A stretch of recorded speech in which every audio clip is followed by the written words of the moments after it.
right, well, I know people are still joined. Well, hey, Mike, good to see you. Hi, Craig, glad you're here as well.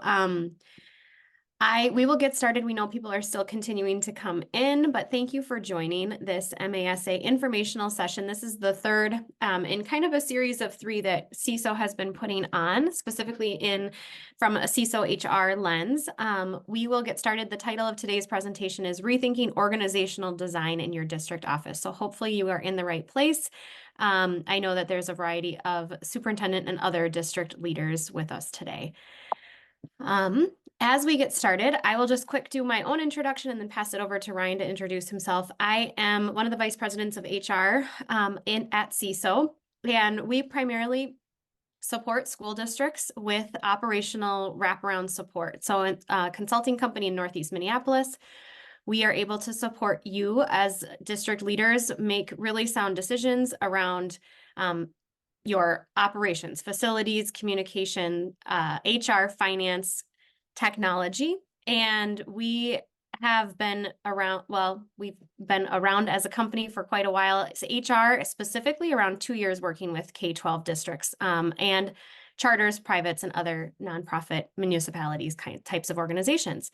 My background has always been in education. I was a teacher first and have worked alongside teachers as an instructional coach, done work with student teachers at the university level, and have been at CESO now for about 1.5 years. I am here with Ryan Stromberg. He will introduce himself, and then we'll get right into our agenda for the day. Good afternoon, everybody. Right now, if I get distracted, it's because I see blue sky here in Northeast Minneapolis. And so, by the way, that always distracts me. But this is exciting for me. One, that Laura actually invited me to this. But two, is to see all of you, some of you that I also already know. I've been fortunate. I spent about 24 years in public education, overseeing human resources and operational divisions within a public school system. I was fortunate. I spent about 12 years in each system, actually, in 2 systems.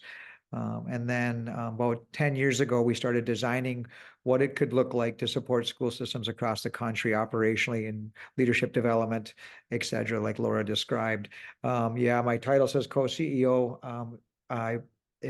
What we've done here is create an organization to bring in some really wicked smart people like Laura to help a lot of organizations across the country. I happen to be one of the owners here at CESO now, and am completely love what I did in schools and love what I do today. This topic, of course, not only is my background in my graduate work, but also just what I did for 2 different school systems, but it's also just a passion what I have, and we'll get into that. Great. And just again, welcome to everyone who's just continuing to join. I've seen the numbers and names go up. A lot of familiar faces and some new to us as well. So today on our agenda, we're going to be talking about why organizational design matters. When we think about, we often hear the phrase, I think we need a restructure of some kind, and they want to work alongside somebody, a thought partner of some kind, to think through that. You don't just restructure or reorganize an entire system in a day. It's definitely a process. We're going to talk about why it matters today. We're going to talk about our own CESO district office studies that we have completed for some clients and what we have learned from you, similar to our first 2 sessions, which were on understanding your people data and then taking care of your people. Yes. Can you slow down, please? Yes, of course. Thank you. Thank you. So with our district office studies, we are able to learn from our clients, and that's what we're here to share with you today, kind of what's our process for it, and then how you might do this on your own. We want to leave you. I always say that I know I'm successful when I've planted a seed to help you think differently about something in your system, in your structure, or in your process.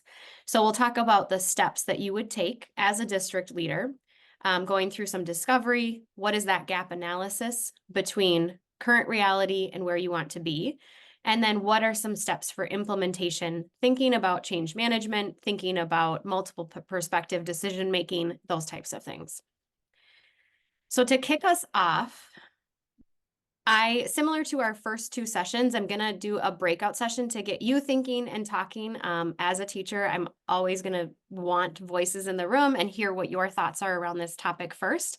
So we have created 5 statements for you to agree, really just react to. Either strongly disagree all the way to strongly agree. The statements are on the screen. I think when I break us out, You may or may not be able to see this anymore. So I want you to, I'm going to give us a couple of minutes to look at this together. I have thought deeply about how best to structure our district office. The way our district office is structured aligns with our strategic plan. We have excellent leaders of people in our district office. We will retain our leaders, teachers, and other staff. And our district office partners with principals at a very high level. I'm going to copy these statements and put them in the chat so that when we break out into two groups, Ryan will be in one group and I will be in another group. I just want you to have a really natural conversation about which of these statements, if any, you can talk about it as a group. Which do you strongly disagree with, agree with, why? I want you to challenge each other and to just start your thinking process on this. Ryan, anything else before I break us up? The only thing I will add is I know just looking at some of the names, right? Some of you have districts that are 1,000 kids, 900 kids, and some of you have, 15,000 kids, whatever that is, right? If your district office does include your principals, great, right?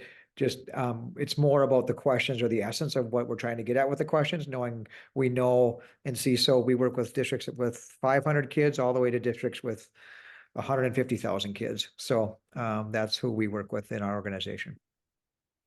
And then I know a lot of you know each other, but make sure to introduce each other once we break up into these breakout rooms. So here we go.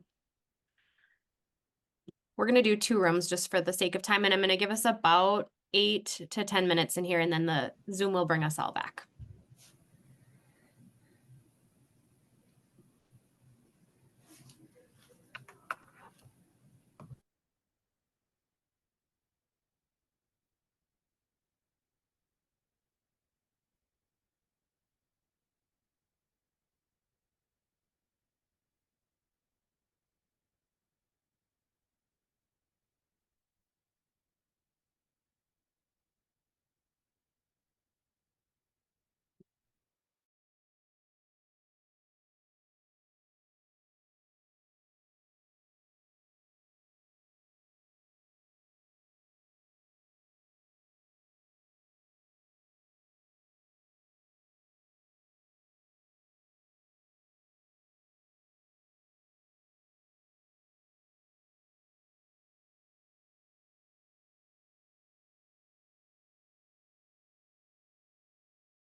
See.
Ryan, are you bringing all your people back with you?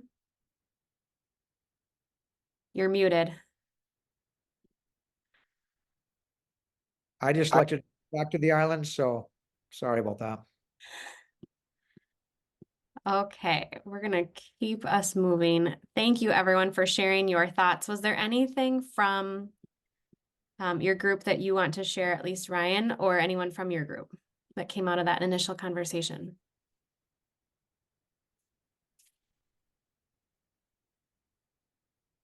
All right, I think I don't want to speak on behalf of all the superintendents that were in the room and others, but I think what we got into is conversation of not only the financial constraints, but also just size, but also current structures, and then um, who do we know who's leading who, right? Depending on building principal to and some other administrator, for example, under the technology direction, those kinds of things, especially now that many of us are in these one-to-one type of environments. And in our group, just at the very end, Terry asked almost the exact question that we were debating, Ryan, before hopping on here, around matching your people to your structure or building a structure and fitting people into that structure. And so I think I answered it briefly of that it is definitely both, understanding your people's strengths and performance, and we'll talk about that, and also what leadership is in place and what structures do you put in place around that. So we'll kind of keep going. I'm going to turn it over to Ryan to talk through why this is important, and then we'll get into our CESO studies. Yeah, and I rarely read from a slide verbatim, and but there's that second bullet point is it's not what the vision is, it's what the vision does. Once a structure exists, energy moves through that structure by the path of least resistance. And what that doesn't mean, right, is find the easy way out at all. If anyone reads Robert Fritz, he's one of my favorite gurus. Him and Peter Senge talk about system and structure, right? And fortunately, that's what my background is, and this organizational design fits beautifully alongside that. And going back to what the question that Laura just prefaced, and what we have a tendency to do, not only from that superintendent chair, but that number 2 chair and beyond, is we create a paradox, right? Or right, something has to be an or. Instead, by the way, what's the and? To whatever question we face in front of us, right? From negotiations to our budget, to how we see our system and structure, to how do we utilize a building, to, by the way, what is my leadership team responsible for? And right, many times we come out of that forces for or some kind of force field analysis, and we create an or. And over my 25 years, it's really been around what's that? When I understood the idea of a paradox, is what's the and to that? And those key elements, right, is first defining which work is critical to fulfilling our strategic plan, right? As superintendents, we have an obligation to most often produce with whatever we've designed in that strategic plan, and or what did we inherit in that strategic plan. Right now, right, the average tenure of a superintendent across the country is 3.5 years. So if some of you are beyond that 3.5 years, first, congratulations. Second, that means you probably developed a strategic plan somewhere along the way. And then, by the way, what's mission critical? Right, analyzing the roles and alignment between roles. Some of you inherited your own cabinet. Some of you may not have a cabinet. Some of you, right, I know we work closely with someone on this screen who, right, he said to us many times when we first introduced ourselves is, I didn't realize being superintendent meant that I was really just the investigator of employee bad behavior all day long, right? Because I never had an HR director, right? One thing that we talk about is productivity levels, and I'm trying to slow down, is ironically, working in the world of what we do here, our 3 core values of CESO are inclusivity, curiosity, and sincerity. And we do that to align with what we believe what our work is to truly diversify workforces, including our own. And ironically, in school districts for many, many years, is we've always talked about a level of accountability. When with working with CESO, we've actually tried to flip that on its head as we rethink possible. And we talked about productivity. And why I say that is many times when we think about accountability to my peer who may be female or a male of color or somewhere else, right? Accountability can come out as, by the way, it's something if I don't get something done, right, I haven't done my job, versus what we're really trying to measure, not only from that CEO chair, is how productive is my organization and how do I know it? and it's much more actually palatable for leaders and for people to design around, is productivity. By the way, 3M has only been doing this for about 60 years or 70 years, and they've been pretty good at it. Might be one of the best in the world at times. The other part is, as school districts, we have this tendency to do one or the other. Again, that paradox. We either try to be really efficient or really effective. And actually, we can't do one without the other.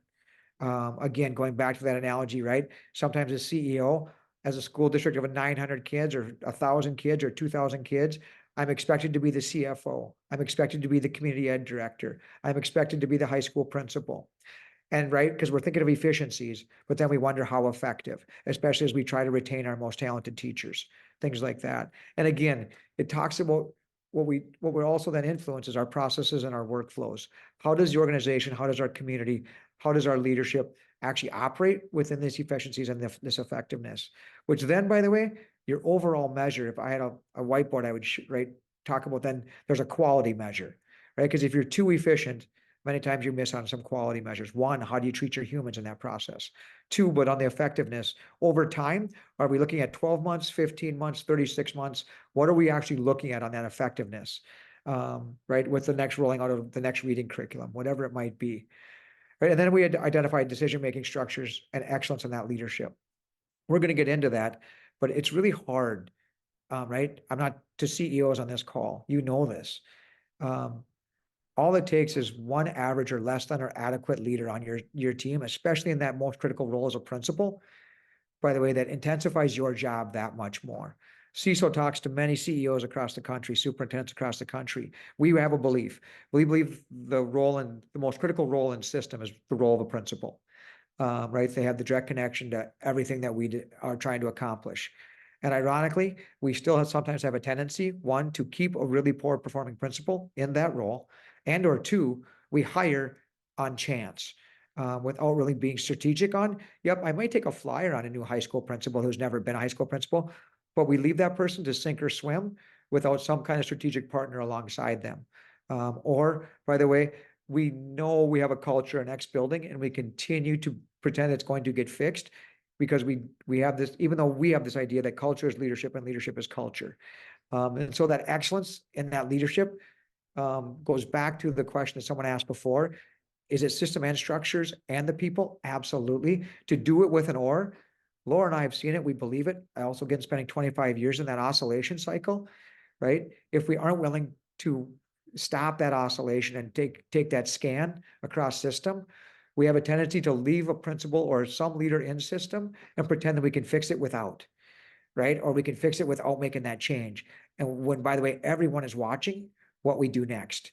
And by the way, your highest performers, what we know about them, one, they'll always high perform, but they'll end up leaving our system to go work with someone that will make those changes to better the system. Laura, I'm good with that. Anything to add? Oh, you're muted. Nope, I was just making sure we didn't lose somebody here. We're good. I will move us along. So this is another, oftentimes when we start with clients, we will hear things, again, whether we're doing an HR assessment, a finance assessment, or an overall org design assessment. We'll hear examples of, and this is on the next slide, but understanding why did you do this or what got you to this place. And so we see some potential missteps that happen a lot. Big time around implementation of a new system is a good example. So we've multiple times have worked with clients where they did not necessarily slow down to go fast with a new system and then get too far down the path of now we need a big structure change because the system's not working for us, right? So again, there's so many things at play when we're looking at the elements of organizational design. Hiring department leads that are not the best leaders of people and projects. We see this also all the time where people have made their way into a position where maybe leading people isn't actually their main skill set. And where does that lead us now in terms of a structure that supports people, that provides pressure and support for the people in those roles? Ryan had a couple examples around asking a CFO to lead operations, because again, in smaller districts, we see this too. You have 14 hats on. But are those 14 hats, does it make sense for your organization and what your skill set actually is? Knowing that it's also an inevitable piece of the puzzle. Diversifying the workforce is a priority. However, you don't have the power to make it happen. And I'm having issues with my screen right now. Ryan, can you take over for just a moment? Yep, absolutely. And as we talked about, not only the CFO example, but also, and just on the people side of it, right? Many of us have in our strategic plan that diversifying the workforce is a priority.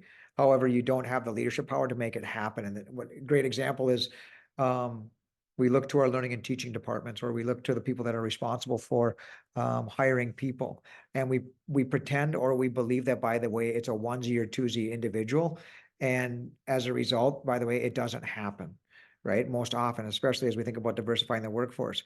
Quick statistic like that, I think, Laura, if you've been in other sessions, is the new generation. So this is a Forbes article that came out recently. Is they've talked about the new generation of employees, right? If your organization is still struggling to diversify the workforce, they're not interested, because what they're going to say is, I've already grown up next to people that don't look like me, talk like me, and act like me. The other part that for some of our organizations that actually have hired HR people, we sometimes have a tendency where we might hire an attorney to be in that role. Great.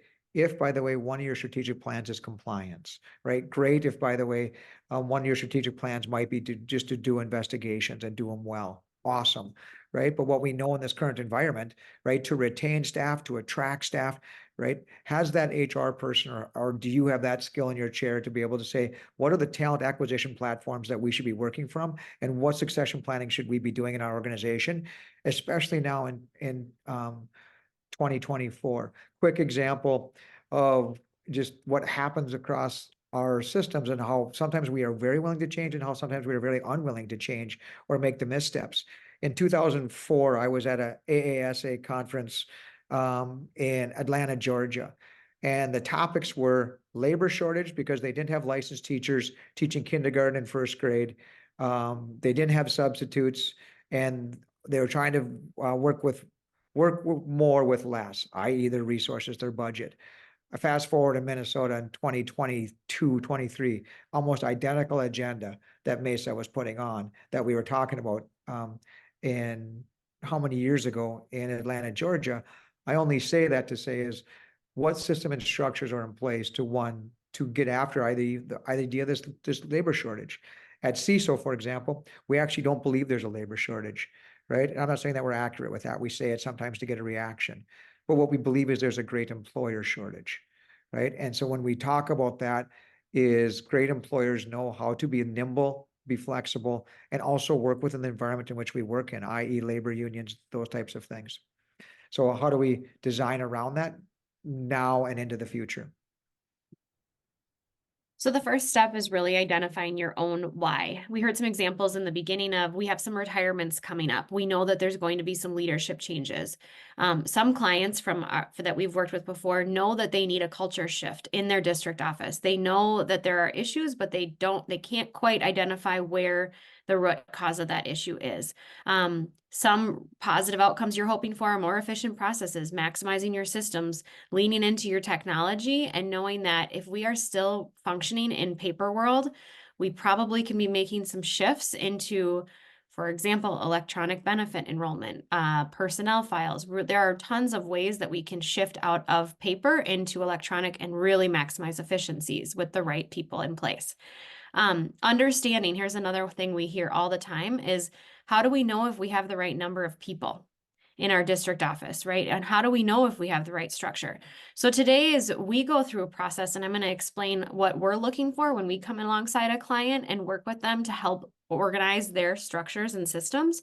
But I want you to walk away feeling like you can also do something similar. And a lot of it, and you've heard this in my first two sessions if you were here, is around gathering feedback and really diving into that discovery stage with your employees to better understand how things are going. What is the pulse of your district, which is your job as a leader.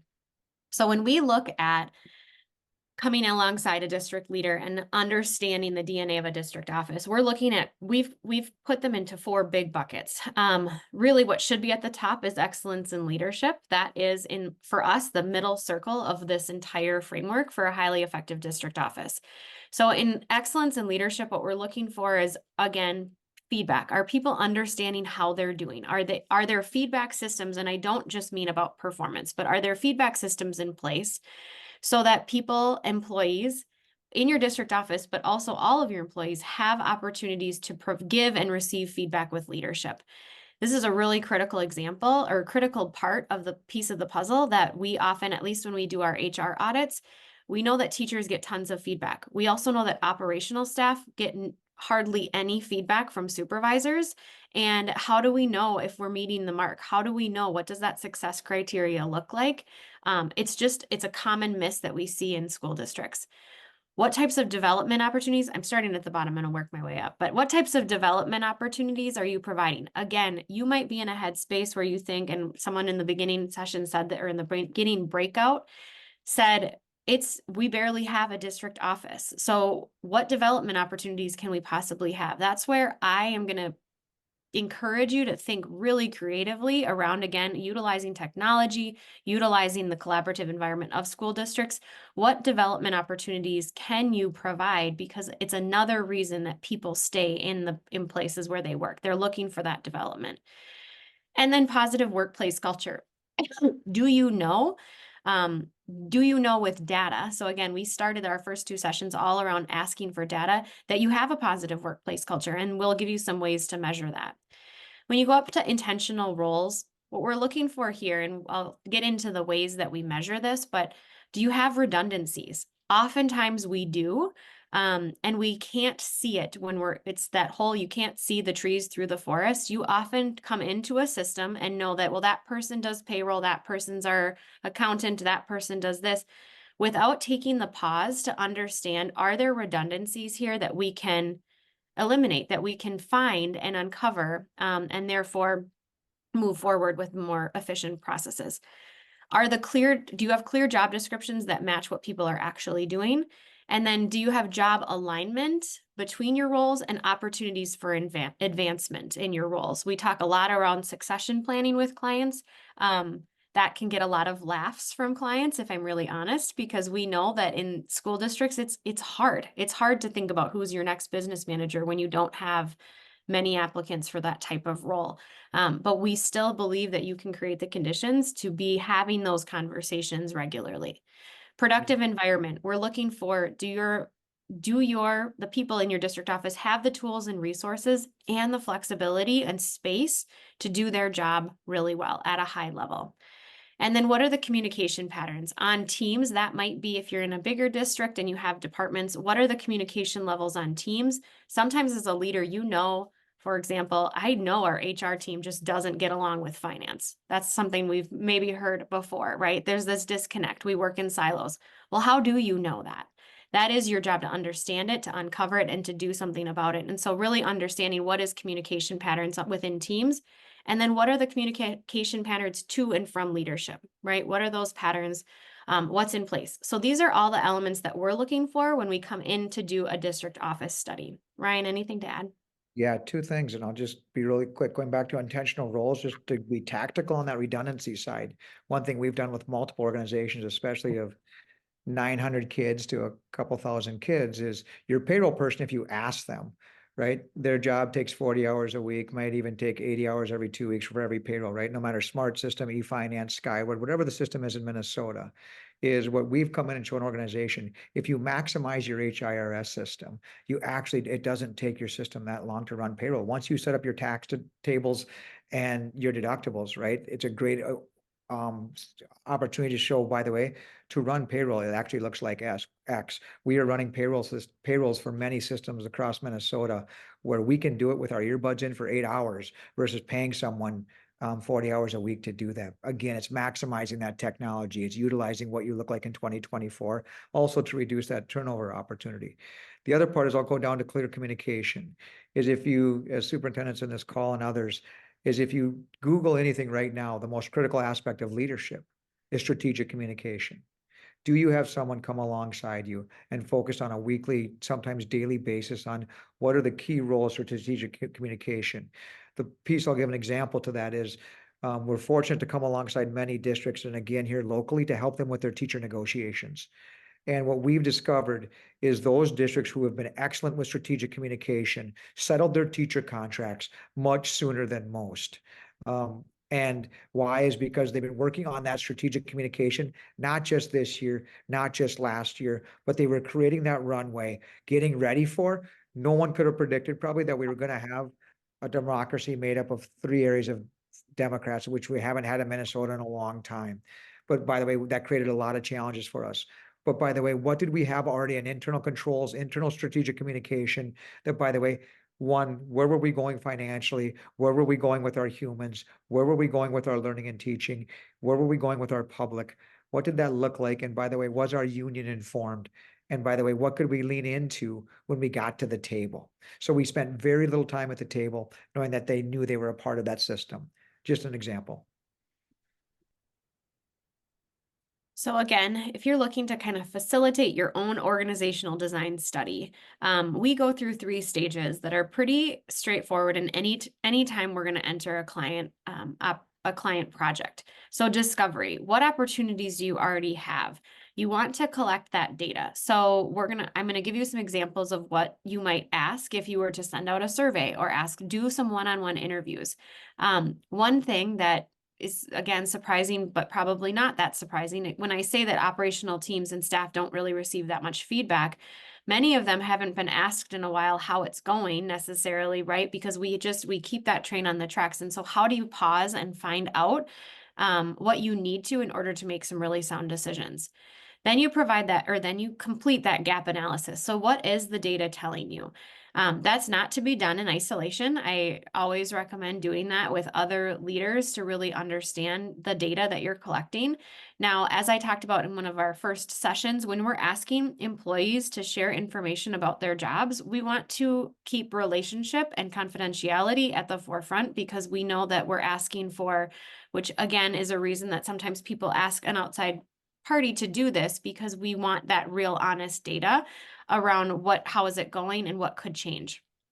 Identifying adjustments. So then really thinking about what changes could you make, keeping in mind that you can't boil the ocean and that we often work with clients, we identify a bunch of recommendations and then they decide where to start, right? And we partner with them in order to we often recommend things in a do now, do soon, do later format without any timelines associated with them, because we know that you might not be able to make a structure change until somebody actually does retire or leave the position, and that's okay. But being strategic about what the plan is and knowing what would be best for organization.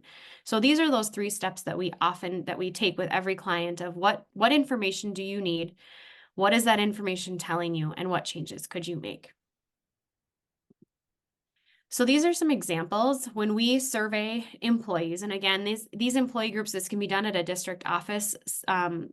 We've done them within district offices. And so asking questions in a survey, such as my role is clearly defined. I understand my job and can accomplish it at a high level. I have the skills and talents to do my job effectively. My workload is manageable and reasonable. We know that in school districts, oftentimes the answers to this are, well, it depends on the season. We know that that's true because school districts have a cadence to them that is predictable. I receive feedback on a regular basis from my supervisor. My colleagues and I communicate effectively with one another. 2 questions at the bottom. I'm going to lead us into what I know I referenced in one of the first sessions around employee net promoter score, but both of these can be used in order to gather that data. Your district has a positive workplace culture, or I would recommend X district as an excellent place to work. When we're asking our employees these questions, it's giving us that people data that we referred to in one of our first sessions that helps tell our story and also helps us make really good decisions. So just in case you weren't at one of the first 2 sessions, actually, I'm going to back up. What we do then is we take these different survey questions and we group them into those 4 elements of a highly effective district office. So we're looking at, does this fit under excellence in leadership? Does this fit under role, productive roles? I think that's what it was. And so you want to make sure that you're talking about this data in a way that makes sense with your leadership team. This is that reminder of what an employee net promoter score. It's a metric commonly used to measure customer satisfaction or loyalty. Often in other industries, it's just called that net promoter score. And then the other thing to keep in mind is that you have promoters, you have detractors. The way that we've always used it is we eliminate the passives in the middle for the sake of making people choose one or the other. But when it's done traditionally, there's that 1 to 10 scale and with passives in the middle. Then you get that employee net promoter score, and you're basing it off of usually the question, I would recommend X district as an excellent place to work. Anytime you're given an opportunity to collect that data, again, you can use it to really tell your story and make good decisions. And I just, Laura, what I would add to the Net Promoter Score idea is going back to the original post question in Laura's group around, is this system and structure or is this people? And that's why that and again is reemphasized, is you might have the greatest system and structure in place. But by the way, if you have a detractor in any one of those roles, especially in smaller system or even larger system, the damage or the sabotage, depending on to the length of what you want to describe it, good luck, right? As you guys all know. And then, by the way, if you're in a position where you feel like you're either not able or unwilling to remove, especially a leader and or principal or whoever it is from that detractor role, which we have a tendency in Minnesota, right? Which we don't see in every state, but this passive aggressiveness or this unwillingness to, or this willingness to be Minnesota nice, sometimes also sits in that detractor positioning and actually causes more damage to system and structure then we can actually overcome. Yeah, and when we've worked with clients where we notice an employee net promoter score is in the negative, because you end up with a score that's negative 100 to positive 100. If you are in that negative score, that means you have more detractors than promoters, and that is a problem in your district for your culture. And there's leadership really should take action on that. Sometimes clients are just pleasantly surprised that even though they know their structures and systems aren't perfect, their employee net promoter score is still quite high. So again, it's a great tool that you can use and pop that question in whenever you can. And we've been using it for about 10 years in public education, fortunately, but most often the Net Promoter Score has been used in private sector until now. In terms of interviewing, so again, survey data gives you one piece of data. Interviewing, talking to people is really where you're going to understand even more what are the responsibilities. I was just working with a client and she came into a new role as an assistant superintendent and said, I have no idea what everyone's doing around here. And not from a place of shame or pointing, but just truly curiosity of, I don't understand people's delineation of their roles. So we figure that out by asking people and really understanding where they're spending most of their time and efforts. What tools or resources do you need to do your job more effectively? This is where some of those technology pieces could come out around working more efficiently. This question of, is there anything in your role that would be a better fit for a different role or vice versa? Understanding people's perspective on that, because oftentimes we feel what should change, but no one has ever asked us, if I'm not in a leadership position, what I believe should change. And what would fit better in a different role. Because sometimes, again, we inherit structures that just don't make sense. I remember one client where assessment coordination was split between 3 different departments. And why can't we bring that all together for, again, clarity, simplicity, making more sense for that person? But sometimes you just don't understand that until you have all the information. How do you collaborate with your team or other departments on a regular basis? Oftentimes when we complete these studies, you might have all the structures in place, but again, there's a culture issue. And so then we recommend some development opportunities for your operational staff to work together differently. Do you have any recommendations or improving the structure of your department or district office? Again, ask employees what they think, asking principals what the experience is like working with district office. I think that's one of our biggest messages, is that if we believe that the job of a district office and the organizational structure of a district office is to support principals and leaders of people, we need to understand what the principal experience is like as well. So these are just some examples to get you thinking about ways that you might collect data. And I'll just add a quick caveat to that is we just worked with a district with about 8,000 kids. We just did a huge bond, redid all their facilities. And Ironically, Laura and I got to come and do some work with their maintenance and their facility staff around, by the way, one, how do you retain staff? How do you take care of your building? How do you look at your processes differently? How do you, for example, sanitize versus clean? Some of these things to, by the way, to show the community, yes, you just spent X amount of money on a bond. And by the way, 3 years later, 4 years later, here's what this now looks like. And it still looks like it's brand new, like it did when we got done with our construction. More importantly, our custodian staff actually care about the building because they understand that their first job is actually the customer experience. Their second job is actually maintaining the building. And we did a lot of great work around that. And these are just some examples of those structures and systems at play. Other data collection tools. So if you're wondering other ways to understand what's going on and how you might drive change, asking your employees to fill out, we've done this for clients as well, sending a survey out to all employees about their experience with the district office. As someone who used to be a teacher, I know that there is a huge disconnect between what district office is doing and what's happening in buildings, right? And we want to make sure that those are in alignment. But without that feedback from employees on how their needs are being met, you're missing a big piece of data. Another way that we've seen districts go about it is staffing analysis. So understanding, do I have a similar number of people than comparable districts and organizations? We've done that work with some of you on this call, actually, of understanding, do the number of people in my business office make sense for the number of people that we're serving?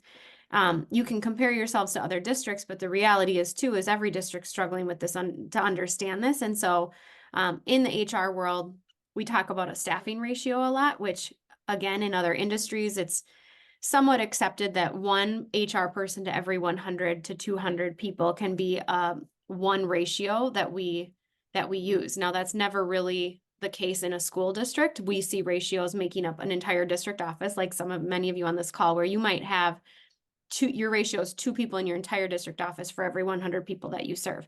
But it's another way to look at number of people and maximizing those people. Interview with newly hired or your current superintendent. So again, understanding all the data that comes into this as you're thinking about restructuring, knowing that you probably have a positive outcome in mind at the beginning, but collecting that data to get not just buy-in from others, but it's going to help the process and the change management overall. So then you move into that gap analysis. What did you discover? What did it tell you? Measuring what your current reality is and versus where you want to be, and using some sort of collaborative decision-making model with the information gathered. We're going to give you an example of this, but again, keeping in mind you can't make these changes overnight, and the changes don't have to be big to be powerful. It doesn't have to be a blow up of your system, but you can make small changes over time to your overall structures. And it could just be, again, making sure that you have the right leadership structures in place for your people to be really successful.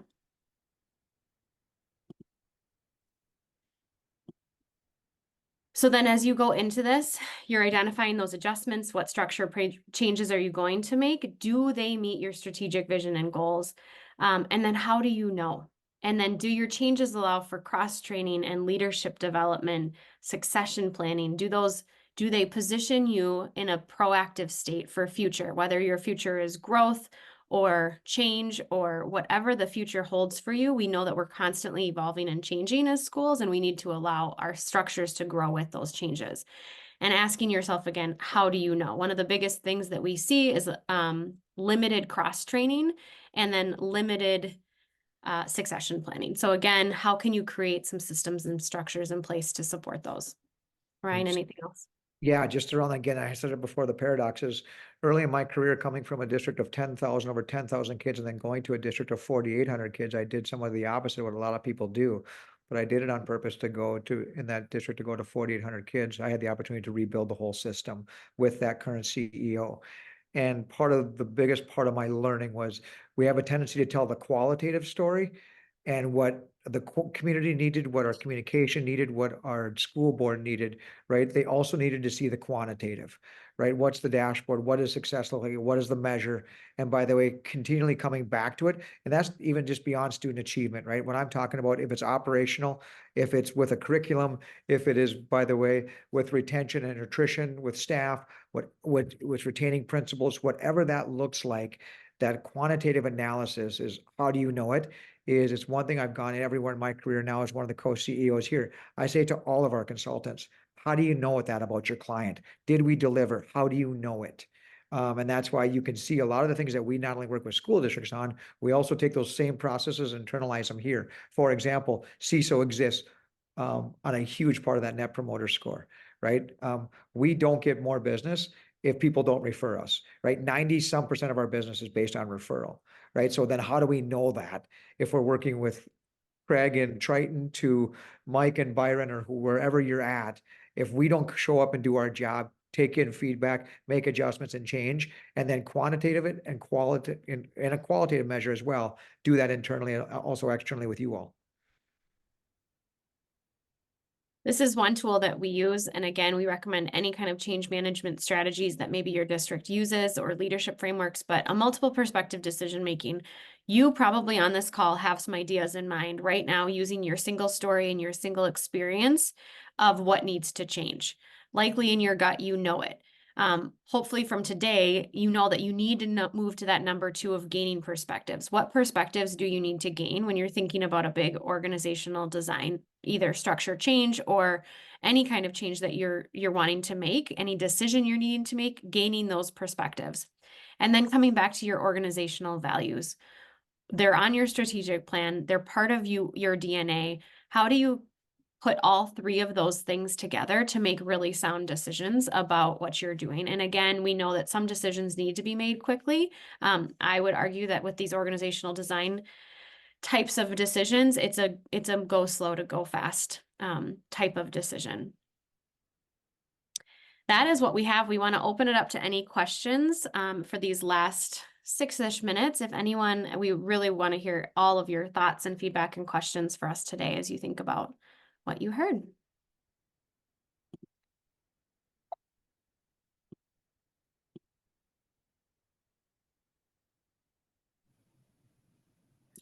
I would love to at least share that first question that you asked us about how deeply we've been thinking about structure.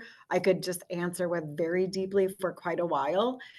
And this session really kind of crystallized some of the thoughts that I've been having. And I hope I don't make a rash decision based on it, but it just feels like all these months of deep work that we've been doing as an organization, that just coming together today, with this group and listening, helped crystallize some of the thoughts that we've been having over time. So I do appreciate it. Well, thanks for sharing that. There aren't other questions. We will just hang out. You can always pop them in the chat box, but Ryan and I will be here for a few more minutes. But we appreciate you taking the time over your lunch, maybe your spring break, wherever you're at today, and investing in yourself for your own learning. So thank you so much. Thank you all. Thank you.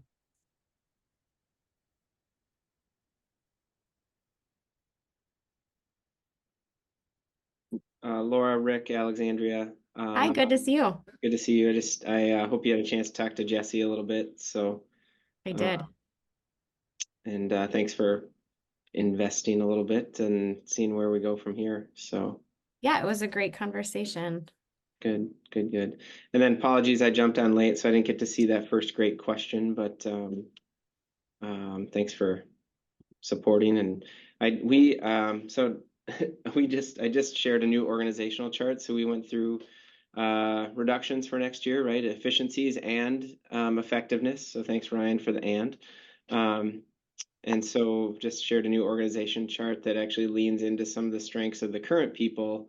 And I know that I've worked with superintendents who've adjusted some of the duties at the district office level and in multiple districts based on some of the skills and the strengths. And even Julie, who hired me in Alexandria, she had done all the title work. And then when I got here, our special ed director had done all the title work previously, and I had never done title work.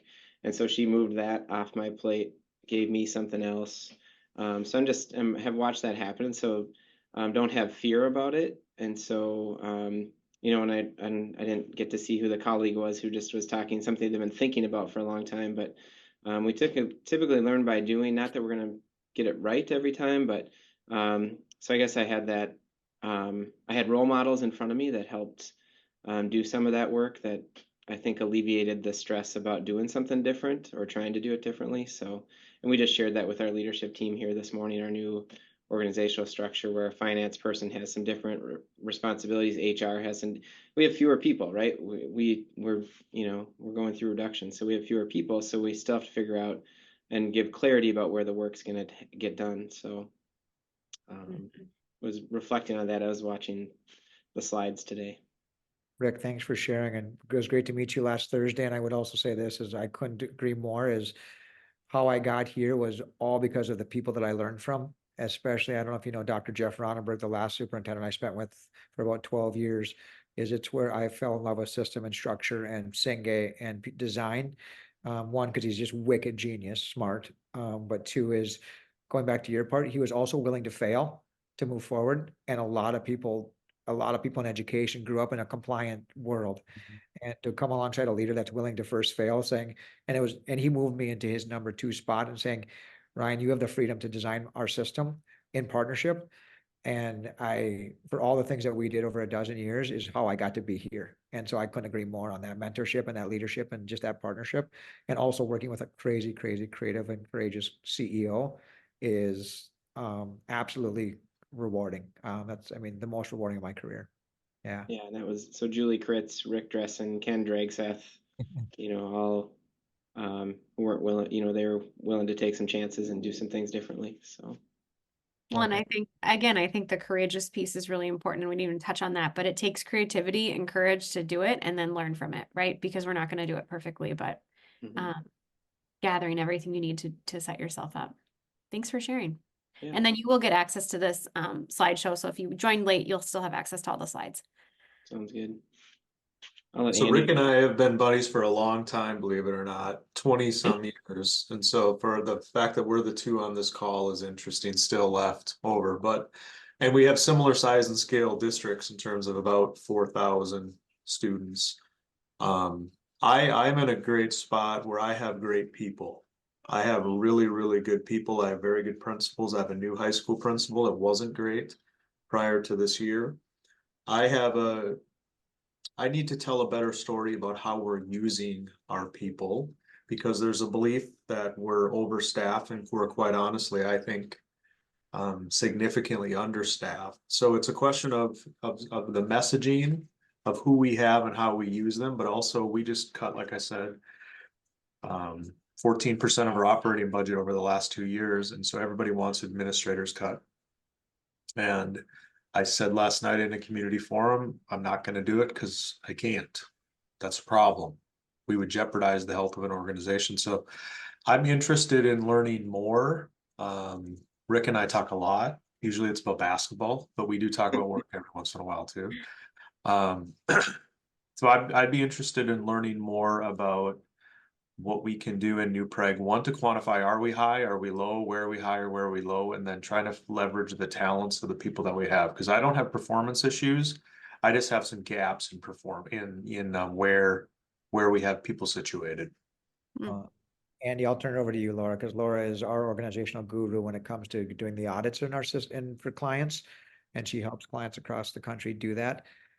The only thing I'll say is, I actually think it is awesome that you two stuck around, because I think, not knowing either one of you except me, just Rick recently, is by you even saying that, I'll just tell you two, right? One of my favorite things to do is work with forward-thinking superintendents. A lot of times superintendents come to us in crisis, right? And are fragile and don't know what to do next. I feel a little fragile and I don't know what to do next after reducing 30 people in my first 7 months on the job, Ryan. But no, I'm joking. I'm sorry for cutting you off, but there's some vulnerability here. Absolutely. And I love that, because you could actually sit back and be a victim, right? Because the marketplace allows you to do that. And coming along and just asking the question you just did. I won't speak for Laura, but Laura and I, this is what keeps us up at night, because we love it. We get excited about working along superintendents by the way, because you're talking about a brand, you're also talking about kids and families that need great administrators to keep talented teachers, to build amazing systems, and they need you to want to stay. At the end of the day, if CEOs don't stay, good luck.